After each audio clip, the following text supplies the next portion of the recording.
Hi, I'm Steve from Cool Riffs Guitar School, and today I'm going to show you how to avoid the pitfalls of buying your first electric guitar. Right, as you can imagine, buying your first electric guitar, or any guitar for that matter, can be a bit of a minefield. Firstly, let's talk about the brands that you want to be looking out for. Well, the one I've got here is a Yamaha Pacifica. The 112s are probably the best ones on the used market. And I picked this one up for under £100. Now I have upgraded it with certain electronics, but as it stood, it was absolutely fine.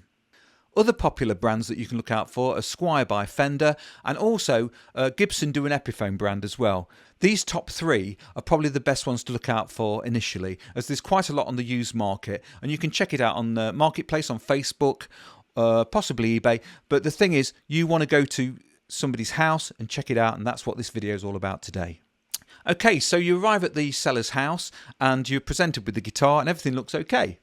But what we really need to do is we need to check the condition. And first of all, we can have a look at the overall condition of the guitar. Are there any parts missing? Any screws missing anywhere?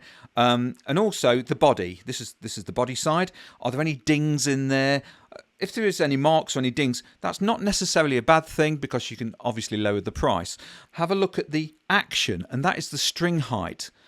So are the strings really high? Really high? Or are they reasonably low? So the most important thing is the neck. We're going to check the frets by pulling the strings to one side and checking in these frets, are the indentations really deep or are they okay? Then what we can do, it's a really simple test, is to check whether we've got any fret buzz, which we really don't want. Is I'm going to go up the neck, string by string, and I'm just going to play each note and just check if there's any fret buzz. I'm just going to do this string, and you do all of them. So once you've done all those and there's no horrible buzz or like dead notes, that's a good thing. If there is, then you want to be thinking, do I really want to pay for a repair on that? Okay, so that's the neck. We're going to have a look at the neck, looking down the neck to check for twisted frets. And we're going to see if the frets are in alignment or if they're kind of ski-whiff. Yeah, we don't want them like that. We want them like railway lines. We want them nice and straight. And that, if they're nice and straight, that indicates a nice straight neck. We don't want it twisted, because that is a warning sign, and we certainly don't want to have to pay extra money for that when we're buying our first guitar. Right, okay, so as the name suggests, it's an electric guitar, and the electronics inside an electric guitar generally are quite simple. But what you want to do, if you can, is have the seller, if they've got an amplifier, is to plug it in, and you can check for crackles when you can just strum the guitar open like so, and just move the volume control up and down and check for some crackles, and the tone control as well, and also this little thing here which actually changes the pickups. Now it might crackle or it might even cut out, but it's not all bad news.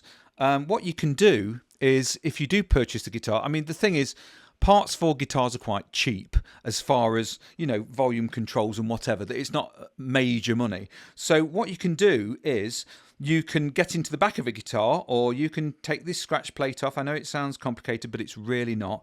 And then what you can do, I'll just reach over,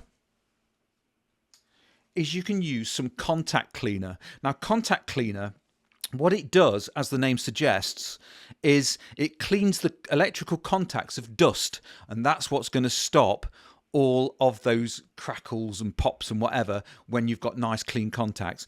This contact cleaner you can probably pay, I don't know, £4 for, and it's great for all sorts of things. I use them with amplifiers and all sorts of things. Make sure it's all switched off if it's electrical, obviously, but that's what it is. Contact cleaner, that is a godsend for when you buy a new guitar. Right, okay, this is a different looking guitar, and this is my beautiful Epiphone Sheraton. Now, these are great guitars. They're quite easy to play, but I wouldn't really recommend one as your first guitar.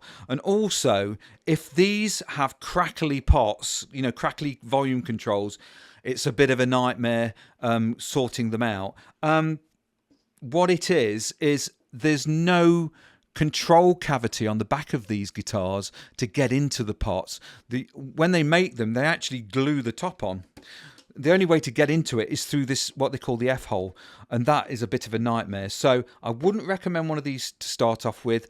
Go for a solid bodied electric guitar. Okay, so we're nearly complete as to what to look for on a guitar when we're buying one. Check out the tuners as well.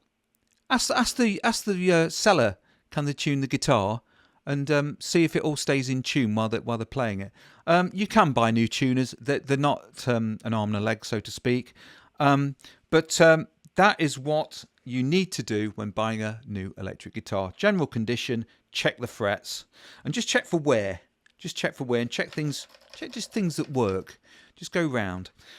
Right, okay, so one more thing. What you need to do is you'll need an amplifier. If the seller isn't selling an amplifier with the guitar, then you're going to want to go and get a nice little amplifier, and you don't have to spend lots of money.